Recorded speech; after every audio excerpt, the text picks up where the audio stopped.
Okay, another story for you, YouTube. Hope you enjoy. The Snow Whale by Caroline Pitcher and Jackie Morris.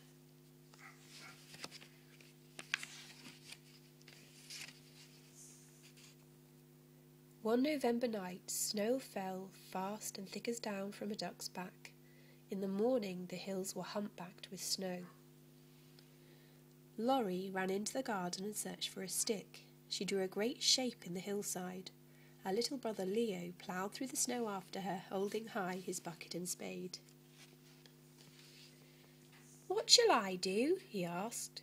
"Pile up the snow," she said. "What are you building? A whale?" "Where does the snow come from?" asked Leo. His sister sighed. "Don't you know anything?" she said. "The water rises up from the sea and goes into the clouds. Sometimes it comes down again as snow."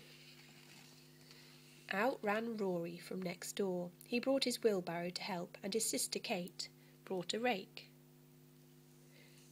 "Where will the whale swim?" asked Leo. Nobody answered. They were too busy huffing and puffing, bringing the whale out of the hill. "Fetch me the rake, Leo," said Laurie. "Why?" "To draw his tail flukes and his big filter mouth." "But what will he eat?" asked Leo. Nobody answered, so he brought her the rake. "Fetch me Dad's ladder, Leo," said Laurie. "Why?" "To climb up his back and make his blowhole." "What will he blow?" asked Leo. Nobody answered, so he brought her the ladder. On the way back he found a special stone on the path. "Here's the whale's eye," he cried. "It's very tiny," said Laurie. "But it looks happy," said Leo, and he climbed up to put it on the whale's face. They shovelled and dug and bucketed and wheeled and packed and patted and polished and smoothed. Then they stood back and looked.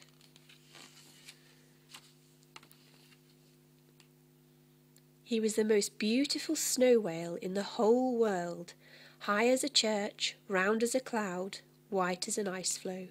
In the afternoon the whale looked blue. "That's because he's freezing," said Laurie, "and so am I."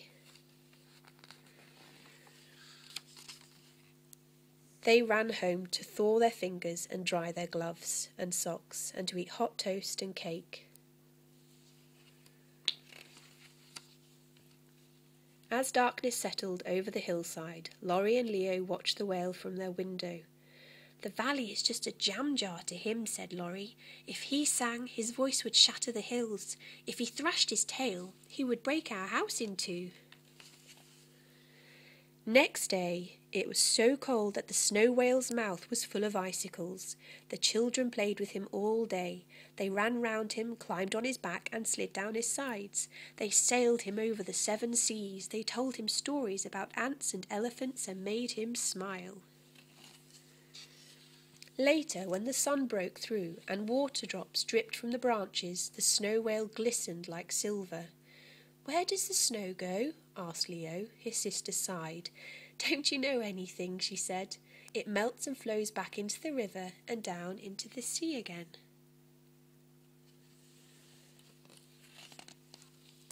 That night, Leo dreamed of whales singing in the hills and playing with their calves at the bottom of the sea.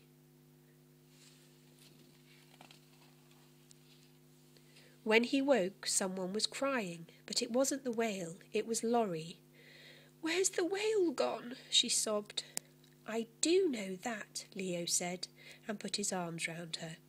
"He's gone back to the sea again. Snow Whale's gone home."